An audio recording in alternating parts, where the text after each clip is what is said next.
मेरी पत्नी अपने पहले प्यार के साथ भाग गई, लेकिन मेरे लिए अरबों की संपत्ति छोड़ गई। आंसुओं के साथ मैंने ऐसा बैंक बैलेंस विरासत में पाया जिसका आकार फोन नंबर जैसा था। फिर मैंने 70 साल तक एक शानदार जिंदगी जी। न कोई 9 से 5 की नौकरी, न किसी बॉस की खुशामद। मेरी सबसे बड़ी चिंता बस यही होती थी कि मैं खर्च करता रहूं और यह पैसा बढ़ता ही जाए। लेकिन किससे पता था कि अगले ही पल मैं 70 साल बाद फिर से जन्म ले लूंगा। मेरी सगाई के दिन मेरे पापा ने कहा, बेटा, मुझे पता है तुम दुखी हो। सुवांग किंग के दिल में वो ली झिंगुई है, लेकिन क्या तुम हमारे तियान परिवार के लिए यह शादी बर्दाश्त नहीं कर सकते? मैंने सोचा, एक अमीर औरत जिसे प्यार में कोई दिलचस्पी नहीं मुझे अमीर और आजाद बना सकती है। इस पर एक सेकंड भी सोचना पैसे का अपमान होगा। पापा हैरान हो गए। तुम इतनी जल्दी मान गए? पिछले हफ्ते तो कह रहे थे कि सन्यासी बन जाओगे, लेकिन उस बेजान लड़की से शादी नहीं करोगे। मैंने कहा, पापा, इंसान बदलता है।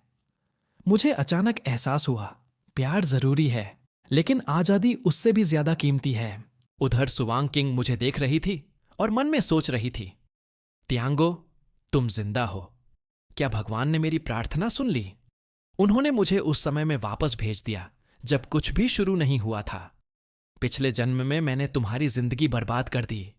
इस जन्म में मैं तुम्हारी तरफ एक कदम बढ़ाऊंगी। मेरी तरफ आ रही थी, एक खतरनाक आभा के साथ। मैंने सोचा, ये मुझे थप्पड़ मारने वाली है या गला घोंटने वाली है। लेकिन वो मुस्कुराई और बोली, हबी, इस बार तुम बच नहीं पाओगे। मैं डर गया, ये मुस्कान मुझे खा जाएगी क्या? अगले दिन वो मुझे सीधे शादी रजिस्ट्रार ऑफिस ले गई। बोला, अब मैं कानूनी रूप से तुम्हारा हूं। क्या अब हम घर जाकर उस एक्सीडेंट का इंतजार करें? वो बोली, मैं तुम्हें इस बार खुश रखूंगी। शादी के बाद उसने खाना बनाने की कोशिश की।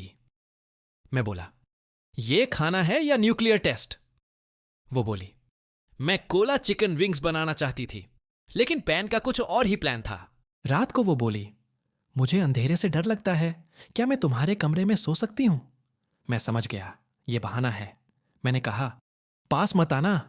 लेकिन वो अंदर आ गई और दरवाजा लॉक कर दिया। मैंने तुरंत नियम बनाए, ये डंडा हमारी सीमा है। सुबह मैं थक कर टूट गया था और वो पूरी फ्रेश थी। मैंने सोचा, अगर ऐसा चलता रहा तो मैं पिघल जाऊंगा। मैंने प्लान बनाया, उसे मुझसे नफरत करवानी होगी। मैंने कहा, मुझे पॉकेट मनी चाहिए, 10 मिलियन। वो बोली, ये लो, एन अनलिमिटेड कार्ड। मैं दंग रह गया। नकली सामान खरीदने गया, 5 मिलियन में टूटा हुआ बर्तन खरीद लिया। सोचा, अब तो वो मुझे पागल समझेगी, लेकिन पता चला वो एक ऐतिहासिक एंटीक था जिसकी कीमत 50 मिलियन। वो बोली, तुम बाहर से मूर्ख हो, अंदर से जीनियस। मैं अंदर से रो पड़ा। मैं तो सच में पैसा बर्बाद करना चाहता था। फिर मैंने चीटिंग वाला प्लान बनाया, एक लड़की के साथ फोटो खींचकर भेज दी। सोचा, अब तो तलाक पक्का। लेकिन वो बोली, तुम मेरे लिए सरप्राइज लाए थे, कितना प्यारा है। डिनर पर मैंने बदतमीजी की, पैर खुजाए, गंदा व्यवहार किया। लेकिन वो बोली, ये बहुत असली है, मुझे यही पसंद है।